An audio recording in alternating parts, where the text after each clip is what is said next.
자, 야고보서 4장 13절에서 17절 말씀 한 절씩 교독하겠습니다.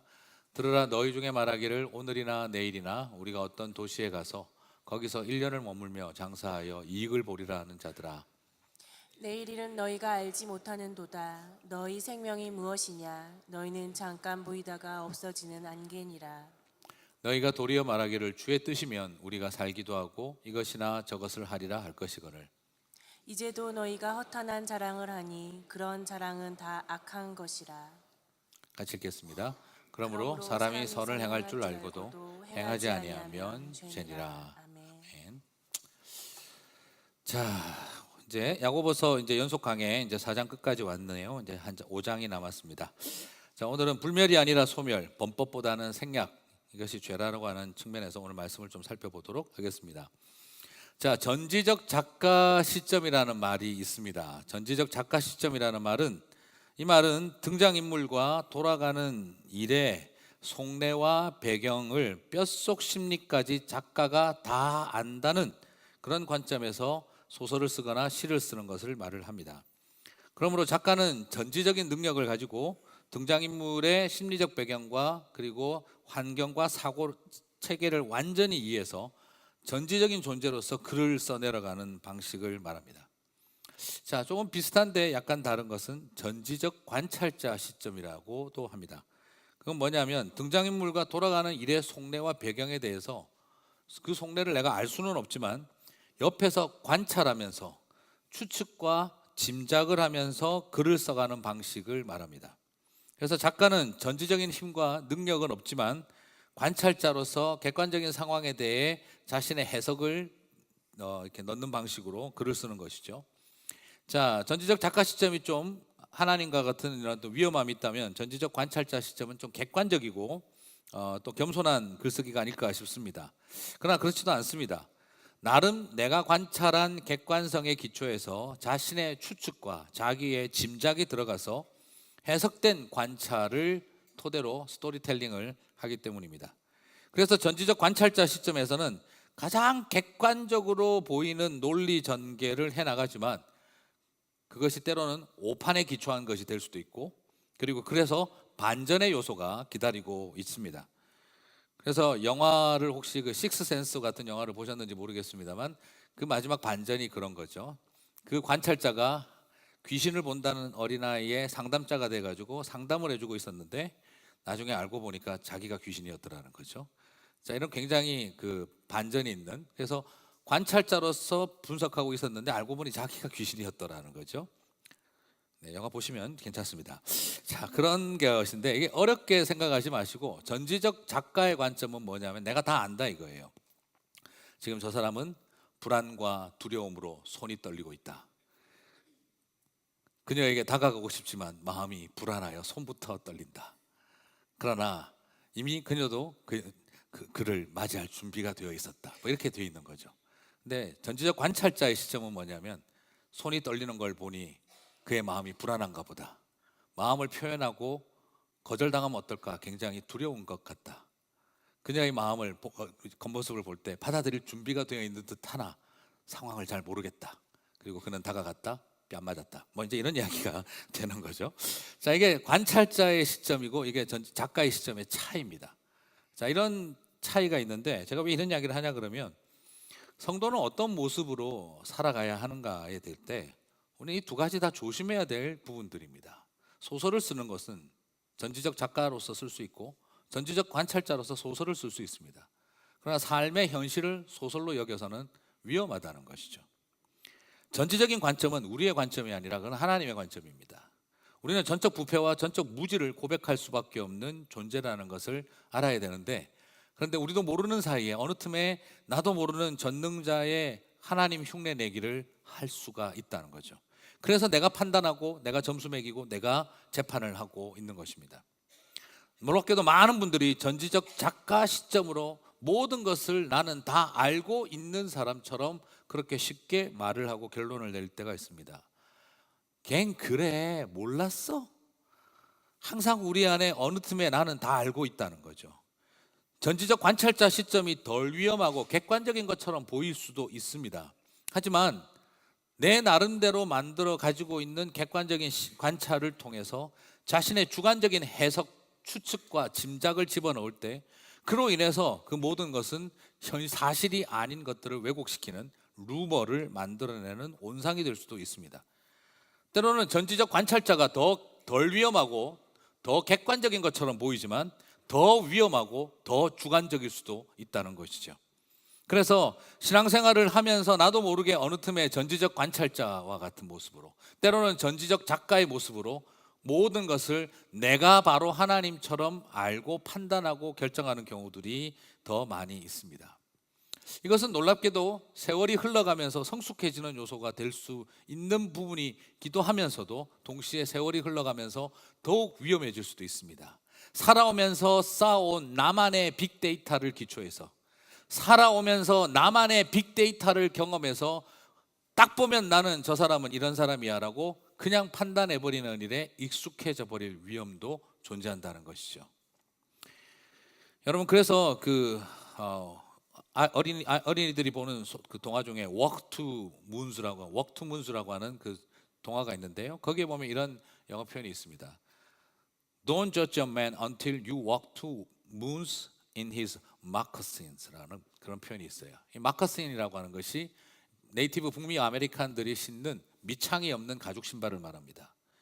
그 사람의 밑창 없는 가죽 신발을 신고 두 개의 달을 걸어보기 전에는 그 사람을 판단하지 마라 하는 것입니다. 그 사람의 밑창 없는 신발 신어보고 달 두 개를 걸어보기 전에는 그 사람이 이런 사람이다 저런 사람이다라고 함부로 판단하지 말라는 말입니다. 자, 최소한 내가 뭘 안다라고 말을 하려면 앉아서 내 인생의 나만의 빅데이터를 가지고 옆에서 관찰자로 점수를 매기지 말고, 내가 뭔가를 그 사람에 대해서 안다라고 말을 하려고 한다면 밑창 없는 그 사람의 신발을 신고 달 두 개 정도는 걸어보고 난 다음에 나는 이 사람이 이런 생각을 갖고 있는 것 같다라고 말을 할 수 있어야 한다는 거죠. 여러분, 그러나 우리는 그렇게 잘 살지를 못합니다. 네가 하나님이냐라고 말을 하지만 우리는 스스로 하나님이 되려고 하는 죄가 가장 무섭다는 것을 알고 있지만, 우리 야고보서 앞에 나온 말씀처럼 우리는 재판관이 되고 우리는 심판자가 되려고 할 때가 있다는 것입니다. 어느 날 보니 저 자신도 똑같이 그런 모습이라는 걸 발견하게 됩니다.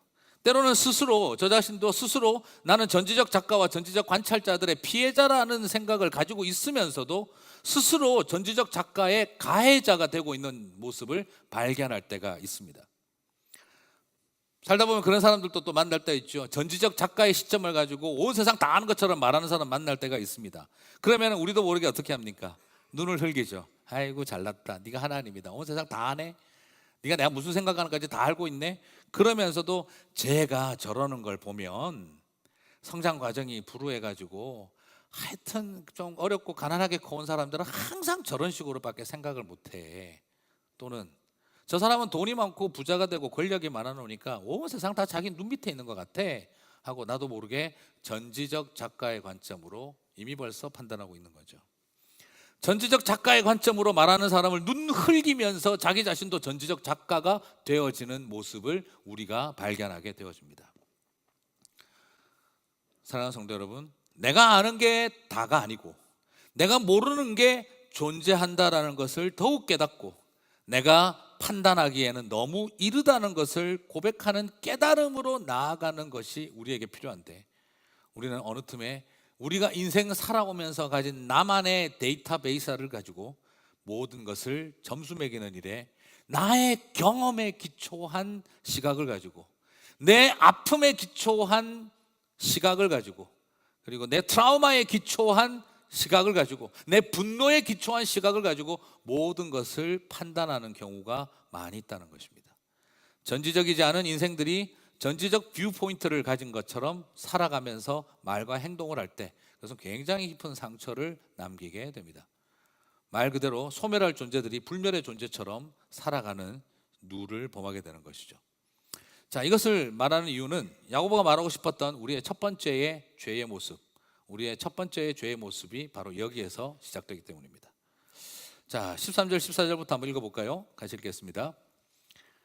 들으라, 너희 중에 말하기를 오늘이나 내일이나 우리가 어떤 도시에 가서 거기서 1년을 머물며 장사하여 이익을 보리라 하는 자들아, 내일 일을 너희가 알지 못하는도다. 너희 생명이 무엇이냐?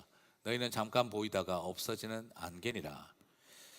자, 오늘 여기에서 나오는 이 의미를 좀 살펴보면서 우리가 왜 전지적 시점을 갖는 것이 죄라고 표현하는지를 좀 살펴보도록 하겠습니다. 자, 안개는 무엇을 의미할까요? 안개는 해 뜨면 사라져버리는, 해가 뜨면 존재성을 잃어버리는 그런 어둠과 같은 존재를 말합니다. 이스라엘에게 있어서 이 안개의 개념은 특히나 그렇습니다. 해가 뜨기 전까지는 없어지지 않을 것처럼 자욱하지만 해만 뜨면 한순간에 사라져버리는 것과 같은 존재라는 거죠. 자, 성경에는 재미나게도 하나님에 대한 묘사를 할 때 빽빽히 임한 구름으로 하나님의 영광을 묘사합니다. 하나님의 영광과 하나님의 위대함을 상징할 때 빽빽한 구름이 우리 가운데 임하는 것으로 설명하죠. 구름 기둥과 같은 존재로. 그런데 인간에 대해서 설명을 할 때는 구름과 비슷해 보이지만 한순간에 사라져버릴 안개로 설명합니다. 하나님에 대한 존재성은 구름으로 설명하고 인간에 대한 하나님의 불멸성은 구름으로 표현하고 인간의 이 소멸적 존재라는 것은 이 안개로 묘사를 하고 있습니다.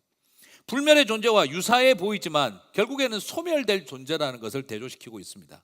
하나님의 영광을 상징하는 구름처럼 보이지만 인생은 그와 범접할 수 없는 안개에 불과한 짝퉁이다라는 것을 보여주고 있는 것이죠. 자, 오늘 이 말씀은 뭘 말하느냐? 우리가 계획도 세우지 말고 비즈니스도 하지 말고 이익을 기대하지도 말고 투자도 하지 마라. 내일 일을 모르니까, 이걸 말하는 게 아닙니다. 내일 일을 너희가 알지 못하는도다 하는 메시지는 오늘 마음대로 대충 살아라, 어차피 내일 뭐가 될지 모르는데 하는 이걸 말하는 의미가 아닙니다. 내일 일을 모르니까 비관적인 허무주의에 빠져서 의욕도 없고 손대기 싫고 아무것도 하기 싫다, 이렇게 살아가라는 말이 아닙니다. 반대로 내일을 모르니 지나치게 낙관적인 허무주의에 빠져서 오늘을 마음껏 즐기며 살아가자는 쾌락주의를 정당화시키는 것도 아닙니다. 이 말의 의도는 비즈니스도 하지 말고 투자도 하지 말고 다른 도시에 가서 사업도 하지 마라, 이 말을 말하는 게 아니라 소멸의 존재가 불멸의 존재인 것처럼 하나님의 뜻도 구하지 않은 채 내 뜻대로 모든 것이 될 거라고 생각하는 이 전지적 관점을 가지고 살아가는 저희들에게 그 교만을 내려놓으라는 것입니다. 그래서 그 다음 본문은 주님의 뜻이면 살기도 하고 이것도 하고 저것도 하는 것이지, 주님의 뜻을 구하지 않은 채 내가 전지적 관점을 가지고 모든 것을 판단하려고 하는 그것을 하지 말라고 하는 이야기라는 거죠. 야고보가 말하고 싶은 첫 번째의 죄의 모습은 하나님의 뜻을 구하지 않은 채 내가 무엇이든지 할 수 있다는 것. 하나님의 뜻이면 살기도 하고 이것도 하고 저것도 하는 것이지, 내가 모든 것을 판단하고 할 수 있다는 이 전지적 관점을 죄라고 본다는 것이죠. 내일 일을 알지 못한다는 것은 우리가 소멸할 안개와 같은 존재임을 알려주고, 그러므로 하나님의 주권과 섭리, 이코노미 오브 갓, 하나님의 그 이코노미, 그 섭리에 대한, 경륜에 대한 믿음과 신뢰로, 그것에 대한 믿음과 신뢰를 가지고 살아가야 한다는 것이죠. 내일 일을 알지 못한다는 말이 요즘 참 많이 와닿습니다. 저 또한 이렇게 내일 일을, 미래를 예측하는 일, 다음 세대 목회를 어떻게 할 건가, 우리 다음 차세대를 어떻게 준비시킬 건가, 막 이런 걸 굉장히 많이 고민하고 살고 있습니다만, 요즘은 죄송합니다, 5학년이 되어가니까 이게 내일을 안다는 게 뭘 의미하는지를 이제는 잘 감이 와닿지가 않습니다. 세상 돌아가는 걸 요즘 보고 있으면 제가 기대하는 대로, 예상한 대로 되는 일이 하나도 없어요. 요즘 세상 돌아가는 거 보고 있으면 이게 내가 요즘 어떻게 사는지를 잘 모르겠습니다. 참 제가 너무 놀랍지 않습니까? 내가 미국 가서 목회를 할까라고 생각도 해본 적이 없어요. 난 이런 내일이 올 거라고는 기대도 해본 적이 없습니다. 더더구나 또 미국 가서 요즘 많이 놀랍니다. 방탄소년단이 한국 아이돌 스타가 미국 빌보드 1위를 하는 일은 제가 만화에도 본 적이 없습니다. 이거는 상상을 해본 적도 없는 일이에요. 근데 걔들이 나와가지고 저 안 되는 영어로 인터뷰를 하고, 나도 아이돌 스타가 될 수 있을까 하는 생각이 나도 저런 노래를 가지고 한글로 부르는데 애들이 한국말로 그저 떼창을 하는 것을 보면서 도저히 이건 내가 상상이 안 돼요. 나중에 물어보니까 투자한 사람들도 이렇게 될 거라고는 생각도 못 했대요. 그걸 기획한 기획자도 왜 쟤들이 잘 되는지 잘 모르겠대요. 기대하지도 않았던 일, 예상도 하지 않았던 일들이 우리의 삶 가운데 꿈꿔보지도 않았던 일들이 막 터지고 있습니다. 그리고 요즘 제가 금요일 날도 이야기 들었는데 정말 저도 신기합니다. 제가 살아오면서 가장 싫어하는 정치인들 2명 있는데 그 가장 싫어하던 정치인 둘이서 지금 불가능한 일이라고 여겼던 좀 기대하는 일들을 해주고 있는 거예요. 정은이하고 럼프라고 있죠. 근데 난 저 꼴보기 싫은 김정은이가 이게 저는 지금도 잘 이해를 못하겠어요. 어떻게 가장 별로 존경도 하지 않고 기대도 하지 않았던 사람들이 가장 이 위기 순간을 해결해가는 일을 하게 될 거라는 건 상상도 해본 적이 없습니다. 좋아하고 좋은 사람들이 좋은 일을 할 것이라고 기대하고 살아가는데 싫어하고 기대하지도 않고 별로 존경하고 싶지도 않은 사람들을 통해서 새로운 일이 일어나고 있는 걸 봅니다. 요즘은 제가 내 일을 알 수 있겠다라는 말 자체가 저는 어떻게 될지를 잘 모르겠습니다. 여러분이 좋아하고 원하는 사람들이 내가 좋아하고 원하는 일만 할까요? 사랑하는 배우자가 사랑스러운 일만 하십니까? 사랑하는 자식이 사랑스러운 일만 하십니까? 사랑하는 부모님이 사랑스러운 일만 하십니까? 내가 사랑하고 내가 원하고 좋아하는 사람들이 항상 좋은 일과 의미 있는 일만 할까요? 내가 미워하고 싫어하는 인간이 모든 것을 다 망쳐놓고 안 되게만 하고 살고 있을까요? 저 인간이 리더십하면 온 공동체 끝날 것처럼 보이는데 정말 끝장이 나던가요? 저 사람이 뭘 하면은 온 공동체가 다 될 것처럼 보이는데 정말 다 잘 되던가요? 내가 원하는 사람이 하면은 모든 일 다 의미 있게 할 것 같이 보이는데 정말 그렇게 될까요? 내가 정말 미워하는 사람이 뭔가 하면은 저거 다 망쳐놓을 것 같은데 될까요? 우리가 생각할 때 쟤가 우리 집안 들어오면 다 끝장날 것 같은데 다 끝장이 나던가요? 물론 나는 경우도 있습니다. 그러나 정말 우리가 생각하는 것처럼 내 아들이 쟤랑 친구 하고 지나면 인생 다 망칠 것처럼 보이는데 과연 다 망치냐 이 말이에요. 저도 살아보면서 조금씩 요즘 느끼는 것은 아무리 계획하고 고민해도 내일은 내 뜻대로 다 되지 않더라. 그리고 내가 좋아하는 사람들이 항상 좋은 일 하는 거 아니고 내가 꼴보기 싫어하는 사람들이 항상 망쳐놓는 것도 아니고 너무 이거 안 되면 죽을 것 같고 저 인간 되면 다 끝날 것 같고 이 사람이 돼야 모든 게 다 행복할 것 같은데 꼭 그렇지만은 않다는 생각이 요즘은 듭니다. 내가 이것만 저거 고쳐놓으면 딱 좋을 것 같은데 나도 나를 못 고치는데 누구를 고치겠습니까?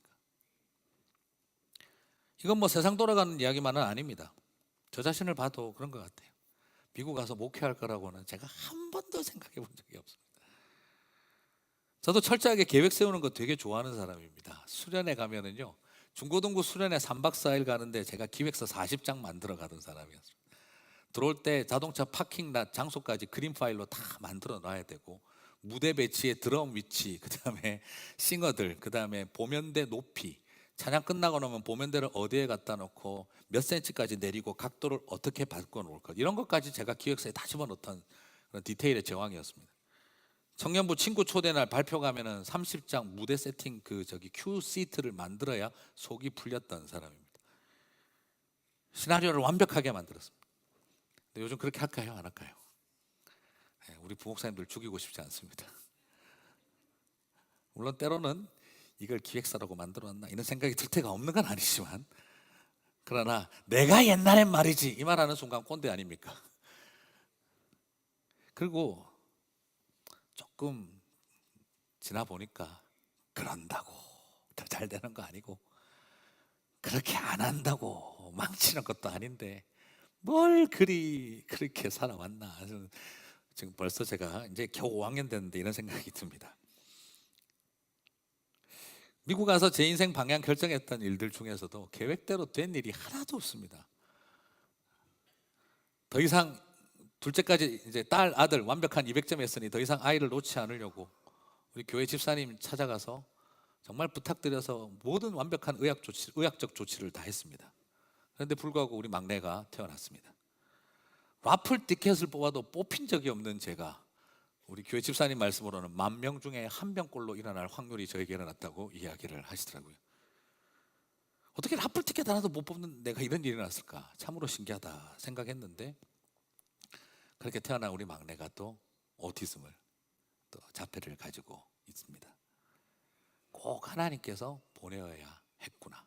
10,000명 중에 1명의 확률이 아니라 1명의 하나님의 필연적인 계획이었구나. 그래서 아내도 미국 같이 공부하면 우리 와서 공부할 수 있도록 한번 해보자. 그래서 저희 아내가 오르간을 더 전공을 하고 석사과정도 하고 더 공부할 수 있게 할까? 아니면 상담과 가정사역 그런 공부도 하면 어떨까? 그런저런 이야기를 했는데, 유학을 앞두고 임신이 되는 바람에 모든 계획이 이제 하나도 제대로 되지를 못했습니다. 그리고 또 막내가 오티즘을 갖게 된 것을 알고 난 다음부터는 아무것도 저희 아내도 공부를 할 수가 없었습니다. 그리고 저도 PhD를 포기했습니다. 계획대로 된 일이 하나도 없습니다. 그래서 닥터 오브 미니스트리로 디민으로 전향을 하고 공부를 끝내고 한국으로 돌아가려고 결정을 보았습니다. 그런데 지금 10년이 지나도록 아직도 디민도 못 끝내고 있습니다. 오재경 목사님 3년 만에 졸업을 했는데 제가 졸업식 가서 교수님들 보기 부끄러워서 도망 다녔습니다. 계획대로 된 것이 하나도 없습니다. 그때도 마음 다 정리하고 한국 돌아갈 날짜 기다리고 이민 가방 손질하고 있었는데, 갑자기 향상교회에서 연락이 와서 목사님 그냥 미국에 거주하십시오. 안 와도 됩니다. 한국 돌아간다는 계획만 하고 있었다가 갑자기 미국 있으려고 하니 이제는 내가 이민교회를 향한 어떤 할트를 가져야 할까 아무런 준비를 하지 않고 있다가 그때부터 다시 정신없이 계획을 짜기 시작을 했습니다. 그리고 온누리 교회에서 공동 담임 목회를 하자고 목사님하고 또 당회랑 이야기가 되어지고, 그리고 이제 어떻게 하면은 공동 담임 목회를 잘 준비할까를 계획을 짜고 있었는데, 그때 김도영 목사님이 전화가 왔습니다. 우리 교회 부흥회 좀 인도해 달라. 그래가지고 왔다가 지금 여기 선한정치기교회 담임 목사로 오게 됐습니다. 그 바람에 유진소 목사님 안식년 2년인가 못 가고 저 때문에 그냥 다 모든 계획대로 된 일이 하나도 없습니다. 나름은 내일을 열심히 준비하고 계획을 세웠는데 제가 계획한 대로 된 일이 하나도 없습니다. 하지만 마음으로 질문을 해봅니다. 내 인생 계획대로 된 일이 하나도 없는데 과연 나는 불행한가? 인생의 여정에서 만나기 싫었던, 정말 만나기 싫었던 여러 일들을 만나고 피하고 싶었던 질병과 자녀의 고통, 그리고 가장 맞닥뜨리고 싶지 않았던 꿈과 계획을 실패하고 좌절해야 했던 그런 많은 일들, 제가 원하지도 않고 기대하지도 않았고 바라지도 않았던 내일을 만났지만 그것이 과연 나를 처음부터 끝까지 완벽하게 불행하게만 만들었는가? 이로 인해 하나님을 더 깊게 만나고 진정으로 함께 아파하고 더 같이 사랑해 줄 수 있는 더 많은 사람들을 만나는 통로였다는 것을 우리가 고백하게 되어진다는 거죠. 그 순간 죽을 것 같았고 그 순간 저주받은 것 같이 여겨졌으나 살아가고 지내가다 보면 그것이 은혜였다고 언젠가 마음 끄떡끄떡할 날이 오지 않습니까? 가장 만나고 싶지 않은 일들을 통해 가장 아름다운 만남이 일어나는 통로가 되어지고, 가장 만나고 싶었던 일과 가장 만나고 싶었던 사람들을 만남으로 인해 우리 인생의 가장 깊은 불행의 문이 열리기도 합니다. 저 사람인과라고 한다면 나는 정말 행복하고 그리고 즐겁게 일할 수 있을 거야 했던 사람이 내 인생에 가장 깊은 상처와 고통을 주기도 하고, 내가 저 인간은 꼴도 보기 싫다 싶은 생각이 드는데 그 사람 때문에 새로운 일이 열리기도 하는 게 인생입니다. 그래서 우리는 감히 내가 원하는 내일이 이루어진다고 해서 우리는 그 모든 것을 행복이라고 과연 말할 수가 있겠는가라는 현실 앞에 서게 되어집니다. 최근에 우리 아픈 성도님들이 많은데 신방을 가서 오늘 이런 이야기를 같이 나눴습니다. 김경자 집사님 가서 어제 수술 받고 오늘 못 오실 것 같아서 제가 오늘 이야기를 대충 했는데 또 그 백혈구 수치가 낮아서 수술 못 받고 다시 오셨어요. 그래서 그런 이야기를 나눴습니다. 집사님 정말 그렇지 않겠습니까? 인생에 만나고 싶지 않았던 암을 만났다고 해서 그게 다 우리를 불행하게 만드는 것만은 아닐 수도 있지 않겠습니까? 같이 그 이야기를 나누고 있는데 집사님 그 이야기를 하시더라고요. 맞아요, 목사님. 가장 힘든 암을 통해 만나고 싶지 않았던 그 병을 통해 병을 만나서 내가 하나님 더 깊게 만나고 정말 진심 어리게 기도해주는 믿음의 동력자들, 사랑하는 사람들 알게 되어지고, 그리고 나에게 이렇게 나를 사랑하고 돌봐주는 신앙의 공동체가 있구나 하는 신앙의 공동체의 만남이 더 깊어졌고, 그리고 그 일로 인해서 사랑하는 오누이들이 믿음 안에 다 함께 모여 가족들이 다 하나 되는 축복도 누렸습니다. 그렇죠. 인생길 걸어가면서 그렇게 만나고 싶지 않은 육신의 연약한 질병이 오히려 가족을 믿음의 공동체로 세우고 더 많은 아름다운 만남을 향한 통로가 되더라는 것이죠. 오늘 내가 이렇게 살면 내일은 이런 결과가 있을 거야 라는 그 예측대로 우리가 과연 다 이루고 살아갈 수 있을까? 이 일만 잘 되면 내일은 활짝 열릴 거야. 저 사람만 만나면 내 인생길은 확 풀릴 거야. 우리 과연 그렇겠습니까? 그리고 또 반대로 이루지 못했다고 해서, 하필이면 그런 인간을 만났다고 해서 우리의 미래가 다 다치고 끝난 것이라고 말할 수도 있겠습니까? 기대대로 된 내일이 행복을 보장하지 않고 기대대로 되지 않은 내일이 우리를 무조건 불행하게 만들지만도 않습니다. 바로 내일 일을 알지 못한다는 것은 최선을 다해 계획하고 노력하고 살아가지만 우리가 하나님의 주권과 하나님의 그 경륜, 그 가스 이코노미 안에 우리가 있다는 것을 바라보고 주님 무엇이든지 하고 살겠습니다. 이것도 하고 저것도 하고 살겠습니다 하는 그런 신뢰가 중요하다는 것이죠. 이걸 해야 한다라고 살아왔으나 이것도 하고 저것도 하겠습니다 하는 우리의 삶의 자리가 된다는 것이죠. 전지적 뷰 포인트를 가지고 너무 애쓰지 마시기 바랍니다. 우리는 최선을 다하지만 무능한 존재라는 것, 아무리 계획 세우지만 우리는 전적 무지의 존재라는 것을 고백합니다. 야고보는 형제를 판단하고 살아가면서 하나님처럼 재판관 되고 살아가는 그 시대의 교회들을 향해 그렇게 말한 겁니다. 너무 위대하지 말라, 너무 하나님처럼 하지 마라, 그게 죄야 라고 우리에게 도전하고 있는 것입니다. 16절 같이 한번 읽어볼까요? 이제도 너희가 허탄한 자랑을 하니 그러한 자랑은 다 악한 것이니라. 지금까지 그 이야기를 다 하고 나서 야고보는 말합니다. 우리의 이 교만과 이 자신을 잘난 것을, 내가 꼭 마치 하나님처럼 재판관처럼 살아가는 이 모든 모습들, 그게 바로 악이다라고 우리에게 말하고 있는 것이죠.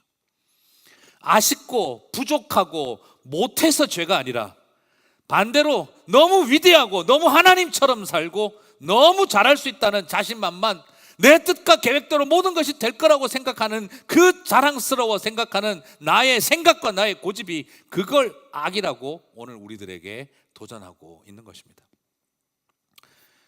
두 번째로 이제 야고보가 오늘 말하고 싶은 두 번째의 죄는 뭘까요? 그건 범죄를 저질러서 죄인이 아니라 선을 저지르지 않아서 죄인이라고 우리들에게 말하고 있습니다. 죄를 저질러서 죄인이 되는 것이 아니라 선을 저지르지 않아서 죄인이다라고 우리들에게 굉장히 역설적인 도전을 던지고 있습니다. 17절을 같이 한번 읽어볼까요? 같이 읽겠습니다. 사람이 선을 행할 줄 알고도 행하지 아니하면 죄니라. 성경은 아주 독특하게 죄를, 나쁜 짓을 하면 죄라고 말하는 것이 아니라 선을 행하지 않은 것을 죄라고 더 강렬하게 우리들에게 도전하고 있습니다. 죄가 무엇입니까? 우리는 생각할 때 일반적으로 나쁜 짓을 저지르면 죄인이라고 생각합니다.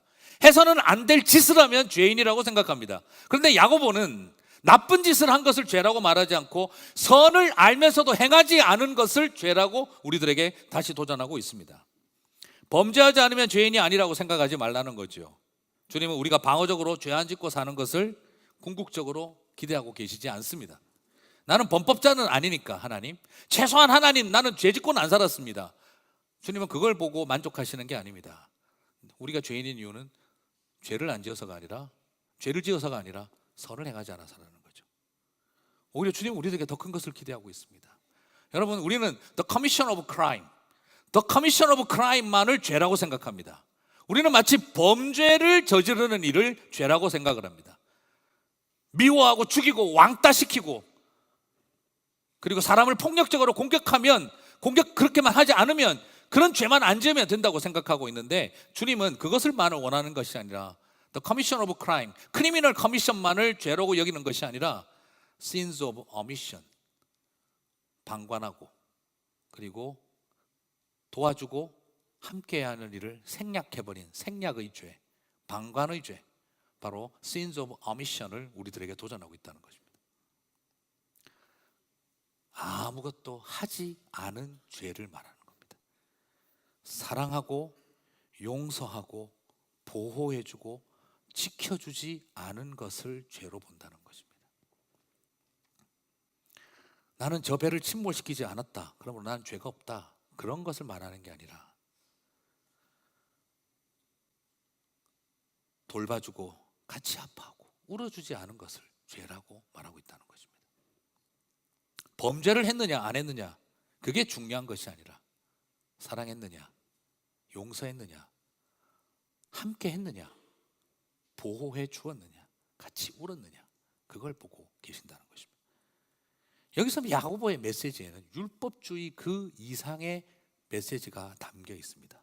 범죄자를 얼마나 처벌하느냐를 통해 공의를 세우는 것이 아니라 얼마나 고통받는 자들을 위해서 선을 베풀었느냐를 통해 그 가치를 묻고 있다는 것입니다.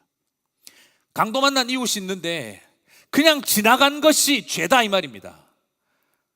강도짓을 한 것만이 죄가 아니라 강도 만난 이웃이 신음하고 있는데 지나간 것을 죄라고 말한다는 것입니다.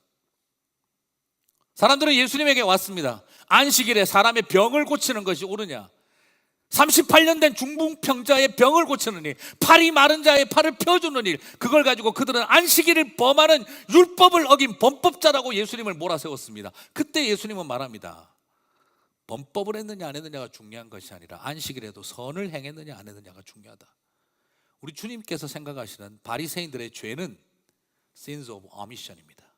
바로 방관한 죄, 선을 행하지 않은 죄, 선행을 생략시켜버린 죄. 나는 강도짓 안 했다가 중요한 게 아니라 강도 만난 자의 이웃을 돌보지 않은 것을 주님은 죄라고 말하고 있다는 겁니다. 사랑하는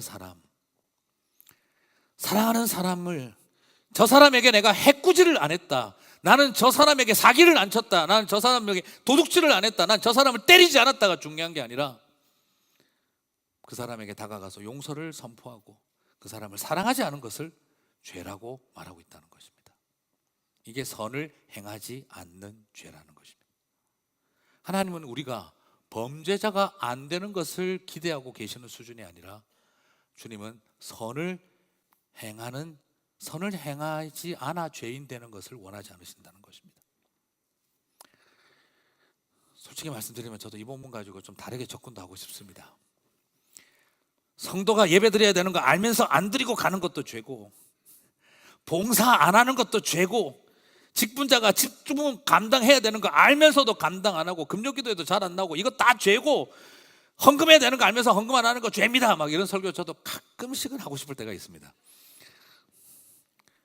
그런데 오늘 이 본문은 그런데 적용할 내용이 아니에요.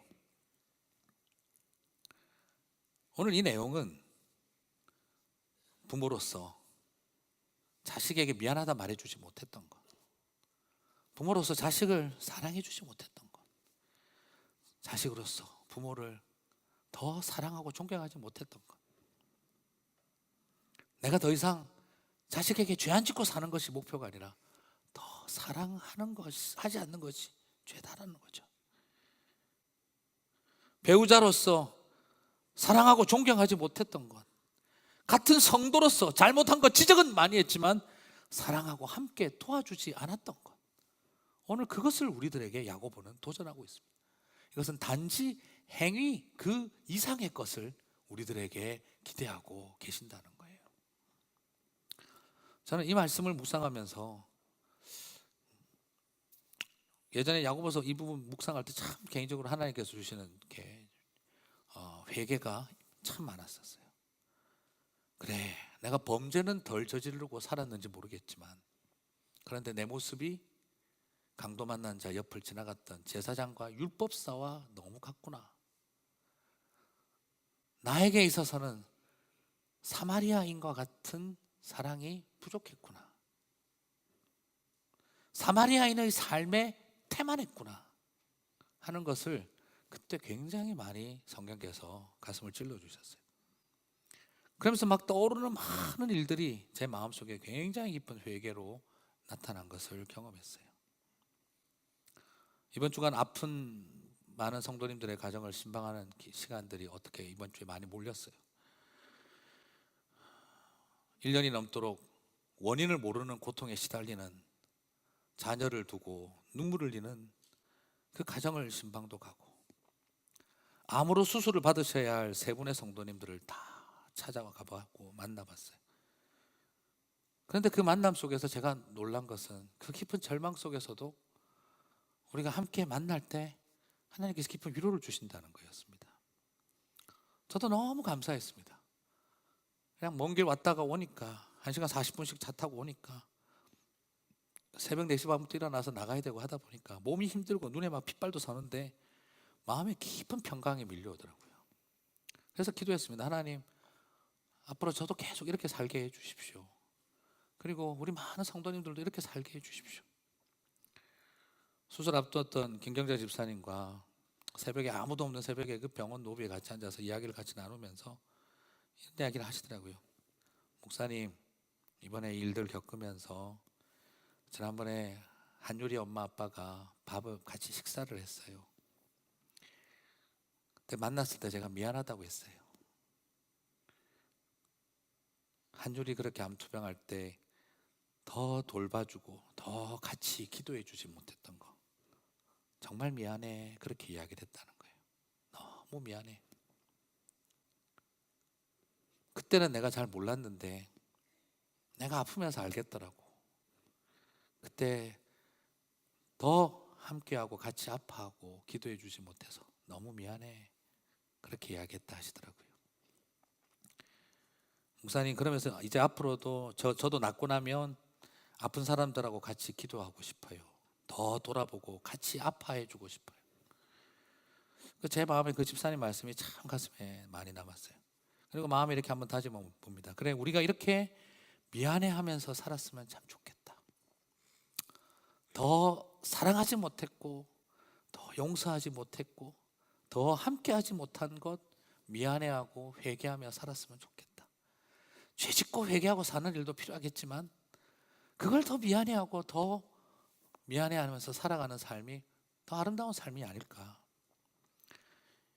야고보가 우리에게 가르쳐주고 싶은 것은 똑바로 살아라를 가르치고 있는 게 아니라, 야고보가 우리에게 율법대로 좀 똑바로 사십시오 하는 율법을 가르치고 그런 개념이 아니라, 야고보는 우리에게 아름답게 살아가기를 원하고 있다는 걸 발견하게 되었습니다. 그건 율법주의로 설명할 수 있는 내용이 아닙니다. 그건 아름다운 삶입니다. 사랑하는 성도 여러분, 알고도 행하지 못한 것을 죄로 여기고 미안해하는 삶, 그것은 바른 삶이 아니라 아름다운 삶입니다. 야고보는 우리에게 그것을 도전하고 있습니다. 범법이 죄의 문제가 아니라 선행이 생략된 것을 죄로 보고 우리들에게 도전하고 있습니다. 그리스도인은 범법을 하지 말아야 합니다. 당연한 이야기입니다. 하지만 주님은 우리에게 범법자가 되지 않는 정도만을 기대하고 계신 것이 아니라, 주님은 우리들에게 기대하고 계신 것이 손해를 감수하고 강도 만난 자의 이웃이 되어주는 그 일을 우리들에게 더 기대하고 계신다는 것입니다. 알고도 저지르는 죄가 악입니다. 또한 알고도 선을 행하지 않는 죄도 악입니다. 범죄하여 짓는 죄보다 선을 행하지 않아서 짓는 죄를 더 가슴 아프게 우리의 마음속에 담아들이고, 그리고 미안해하며 살아갈 수 있는 것, 그것이 오늘 우리에게 주시고자 하시는 하나님의 아버지의 도전이 아닐까 싶습니다. 얼마 전에 유튜브 동영상을 하나 보다가 한 초등학교 5학년 남자아이의 이야기를 봤습니다. 친구들이 수학여행을 가서 여학생들도 있는 자리에서 남자아이들이 잡고 바지를 벗겨버렸다고 합니다. 그리고 옆에 와서 핸드폰을 들고 사진을 찍고 희롱 아닌 굉장히 심각한 희롱이 일어난 거죠. 죽고 싶을 만큼 괴로웠고 고통스럽고 그 아이는 그 트라우마로 한 달 동안 잠옷 바지를 쥐고 잠을 자는 트라우마가 생길 정도였는데 사람들은 와서 미안해 한마디 쉽게 던지고 가버렸다는 거죠. 그 아이가 참 대단한 이야기를 하더라고요. 사과한 게 중요한 게 아니라 피해자인 내가 사과를 받아야 중요한 거 아니야? 벗긴 니네가 미안하다고 하는 것이 중요한 게 아니고 고통당한 내가 그 사과를 받아야 중요한 거 아니야? 사과를 하려고 들지 마. 사과를 받아야지. 내가 먼저 사과를 받아야 피해자가 사과를 먼저 받아줘야지. 그러면서 그 아이가 하는 말이 꼴도 보기 싫고 죽을 것 같이 괴로웠는데도 내가 이 교실에 와서 앉아있는 이유가 있어. 이유는 딱 두 사람 목소리가 들렸어. 너희들 그러면 안 돼. 그건 나쁜 짓이야. 사진 치워. 뭐 하는 거야? 빨리 이불 가져와. 가려줘. 그렇게 외쳤던 두 명의 또렷한 목소리 때문에 나는 지금도 여기 와서 공부할 수 있다고 아이가 이야기를 하더라는 거죠. 그래요. 선을 행하는 것은 바로 뭐냐? 아픈 사람과 같이 아파하고 옆에 직장 동료가 희롱을 당하고 있는 자리에서 나에게 불이익이 올까봐 내일 아닌 것처럼 피하는 것이 아니라 보호해주고 막아주고 함께 해주는 일, 그걸 하지 않은 것이 더 부끄러워하면서 미안해하면서 살아가는 삶. 그런데 그렇게 외친 딱 두 사람이 나머지 아이들이 줬던 상처보다 그 아이를 살아가고 참고 이기게 만드는 힘이었다는 거죠. 성도의 삶은 무엇이겠습니까? 바로 그 두 사람이 되는 일이라고 저는 믿습니다. 바로 그 두 사람이 되는 일이라고 저는 믿습니다. 그 두 사람이 되시는 저와 여러분이 되시길 주님의 이름으로 축복합니다.